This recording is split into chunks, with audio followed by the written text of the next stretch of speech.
des DMCR, les comités révolutionnaires pan-européens que je dirigeais, et lorsque j'ai annoncé ce qui allait arriver, c'est-à-dire la version libyenne du printemps africain, je n'ai pas été écouté, on m'a donné raison lorsqu'il était trop tard.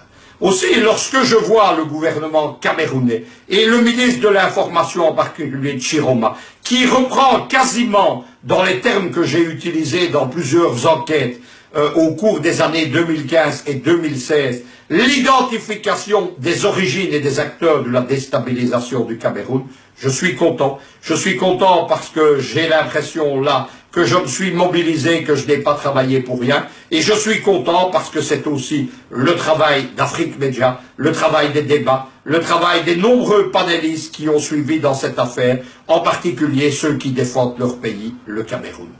Le ministre a raison, il y a un complot contre le Cameroun. Il est organisé tout d'abord par des gouvernements étrangers, les États-Unis, la France, les Britanniques, mais aussi malheureusement leurs complices africains, le gouvernement sud-africain, l'ANC, les Zuma, qui soutiennent le mouvement du Soutien Cameroun et l'Ambazonie. Ils l'ont soutenu, Madame Zuma, publiquement, à la tête de la Commission de l'Union africaine et au sein de l'Union africaine, mais aussi à l'ONU. C'est une honte pour l'Afrique du Sud. Mandela est bien oublié. Un autre gouvernement africain qui soutient tout ça, c'est le Sénégal de Macky Sall, qui a permis qu'un réseau d'espionnage, la soi-disant plateforme d'assistance aux lanceurs d'alerte africains, qui en fait est un réseau d'espionnage organisé par l'avocat William Bourdon, eh bien, siège comme ONG avec un statut d'ONG sénégalaise et sert à espionner tous les autres gouvernements. Il y a ce qu'on appelle, derrière la déstabilisation, les vitrines légales de la CIA. La NED, l'USAID et surtout la NDI, National Democratic Institute, qui est l'institut du gouvernement américain, financé comme la NED sur le budget de ce gouvernement, qui prend en main les élections en Afrique et en Eurasie. Son directeur Afrique, c'est un américano-camerounais, il s'appelle Christopher Fonumoy ou Fonumoy, et Fonumoy est le choix de ces vitrines légales de la CIA pour être le candidat unique de l'opposition aux prochaines présidentielles camerounaises. Ça ne s'arrête pas là. Il y a les réseaux de George Soros. Ces ONG qu'il finance, qu'il organise, fort de sa fortune de 34 milliards de dollars, comparé avec les 2 à 4 milliards de Trump, vous comprendrez la puissance de Soros. Soros, c'est l'homme qui finance, organise Amnesty International, Human Rights Watch, International Crisis Group, au conseil d'administration duquel il siège à Bruxelles, ou encore Transparency International, Bourdon étant son complice.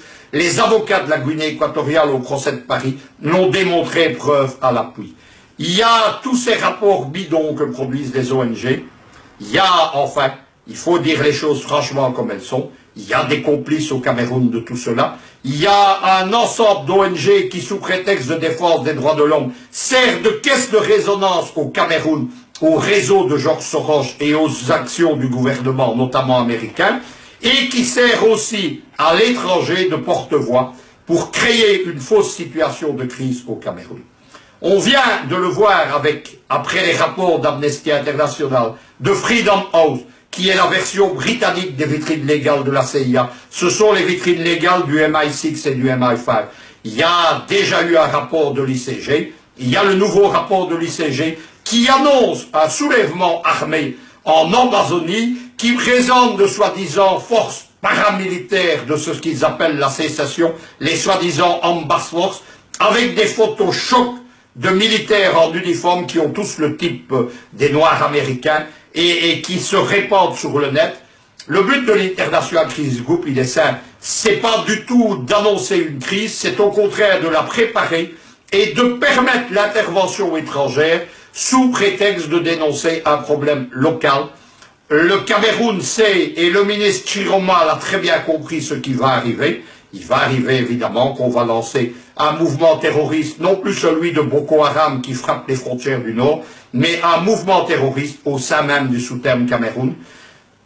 Une dernière chose évidemment, le ministre Chiroma aussi a raison, et je dis la même chose mais depuis des années, ce qui motive les Occidentaux, c'est pas la démocratie, la transparence, les droits de l'homme, ou même l'alternance, c'est un changement de régime pour confier le Cameroun aux mains de fantoches pro-occidentaux et s'emparer de ses richesses.